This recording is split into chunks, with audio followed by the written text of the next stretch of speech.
For our project, instead of doing some sort of dashboard or data visualization or model, we created a business proposition based around streaming and our idea for a new paradigm of streaming. So there's a Team 14 proposition, Streaming Reborn. So we're just going to go over a quick state of play of the current streaming landscape that pervades a lot of music consumption today. So streaming continues to be a huge part of music revenue year on year. In 2020, streaming accounted for a staggering 64% of all revenue for the music industry. And this number continues to grow year on year with no such signs of slowing down, as we can see on the graph on the left. Yeah, when we did a bit of digging into the current payment model of this, the streaming paradigm, we found that it sort of remains a bit broken and unfair. So most popular DSPs in the streaming space currently exist in a single financial paradigm, which is a pro rata or market share payout model. Additionally, for £10 a month, the user can stream as many songs as they like. Their model pays out on a per stream payment. Spotify pays a mere fifth of a cent per stream. I mean, if you polled the average person and asked them whether they thought that was fair, I'd have no doubt people would, without a doubt, agree. It's a fifth of a cent per stream is a staggeringly small amount of money for an artist or rights holder to receive. I mean, royalty payment calculations are prone to human error. They lack transparency, and also the time between streaming a song and payment is protracted. Again, back when I used to work at Universal, I think I heard stories of Tidal paying invoices a year and a half late. So despite Tidal's rosy intentions of wanting to pay artists more per stream, it doesn't really, make a difference if you're paying invoices a year and a half late. So steps are being taken by a few DSPs to change things, but it isn't enough. So Tidal and Deezer have rolled out a direct-to-artist payment system. That's wicked, but it continues to reward stream count of songs.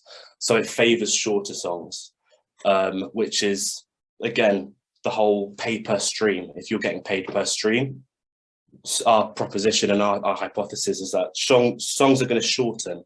And when we looked into the data again, so the mean song duration throughout the decades, we've seen that through the advent of streaming giants and streaming becoming the main consumption model of music and the growing consumption model of music in the late noughties, early 2010s, around here, we're seeing song length decrease. That's a huge drop off. So this data is Billboard 200 hits data. And this is the mean song duration throughout the decade. So we're seeing songs are decreasing in length. Whether or not you believe that's good or bad for the quality of music as an art form, I think, we didn't have time to investigate that and do some, huge analysis into that. I think conducting research of that caliber is a huge scope, but that would be the next step of this to justify our case. But yeah, I guess that's up to the individual. So the opportunity is a new frontier for streaming. Can blockchain be the solution to our problem? So blockchain can empower the creator and fan rather than the intermediary. These intermediaries we're talking about are your Spotifys and Tidals, who take 30% of all streaming revenues as it is. So that's shrinking the amount of money rights holders making even more. Tangibility, the fan owns the digital goods, and depending on the service offering, can own physical/experimental goods. So a few examples: Snoop Dogg's recent NFT concert in the Sandbox is an example that the value that can be created at intersection of the music and gaming and blockchain space is there. Additionally, Nas recently he announced that he's going to be selling a share of his royalties as NFTs. So we're already seeing movements in this space from artists and small businesses. We're not seeing huge streaming giants change because I don't think it's in their best interest to do so. So we're introducing MusiGal, streaming reevaluated, music once again revalued. So what is MusiGal? we're proposing that MusiGal is a new frontier in streaming that focuses on 3 key value-add propositions. So firstly, it's a streaming platform that is based on a pay-per-second model, incentivizing both artists and fans to be engaged. So we're not going to be punishing, you know, your 40-minute masterpiece Pink Floyd-esque works of art for being long, and you know, we're not going to pay them the same amount as a 30-second Lil Nas X song, for example. Payments are going to be automated on the blockchain completely using our native token MusiUSD, which is going to be a USD-backed native token. It will go into artists, our rights holders, Ethereum wallets through the back end, through a payment sweep each month automatically. Second value-add proposition is the opportunity for song ownership. So music is art, and it should be treated as such. Paying £10 a month for every song ever made, we believe that weakens music as an art form. People view it as quite a disposable commodity. We want a return to music being seen as art. So what can we, what are we offering in order to pivot the current zeitgeist of how people view music? We're proposing that fans can purchase stakes in songs. I'm sorry, your 5 minutes is up. Okay.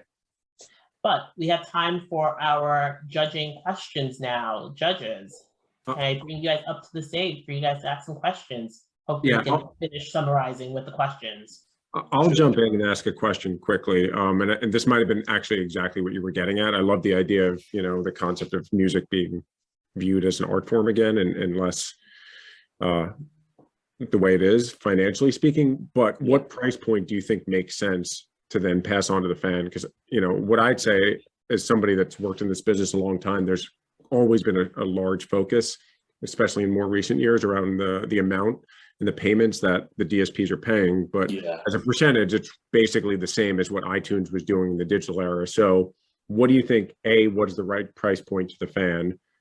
B, the payment issue you talked about as it relates to, blockchain or whatever else, how do you intend on getting around that in the context of the archaic nature of contracts and recoupment status of artists? I'm interested in both those things. I think the premise and the goal is great. I think there's some sort of, logical things, or not logical things, practical things that might need to be thought of. So I'm interested in those 2 points specifically. Yeah, so we, based on Spotify's, just using Spotify as a base level, in our collaborative conversations as a group, we sort of agreed that based on the average song length of about 4 minutes, the amount paid per minute should be roughly 1 penny.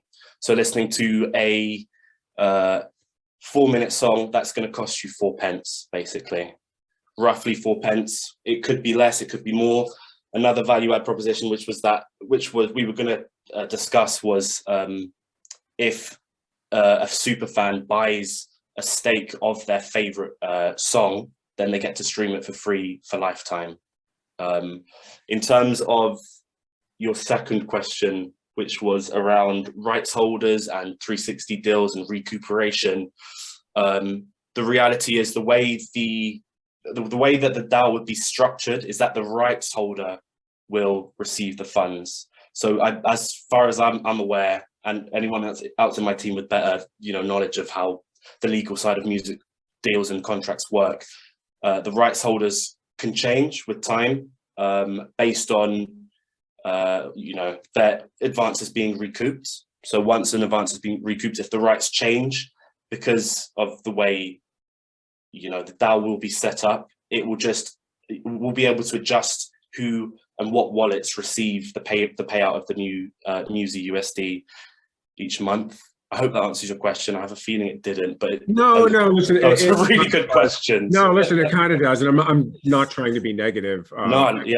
I'm actually just trying to highlight how broken and archaic the contractual structure is between rights holders and artists, and they're not easy to solve. And then my final point or question is, I thought it was interesting to look at the song lengths, especially over time. It might be interesting to also overlay that with radio as well, because historically, radio has been one of the reasons why that song lengths are the way they are. So that might be an interesting thing to overlay at the same time. Yeah, I completely agree. We had a lot of lofty ambitions for what we wanted to do. We wanted to make a slide on the tokenomics and how the back end would work, how everyone wins and gets paid fairly instead of the current paradigm where it's a small amount of people get the lion's share.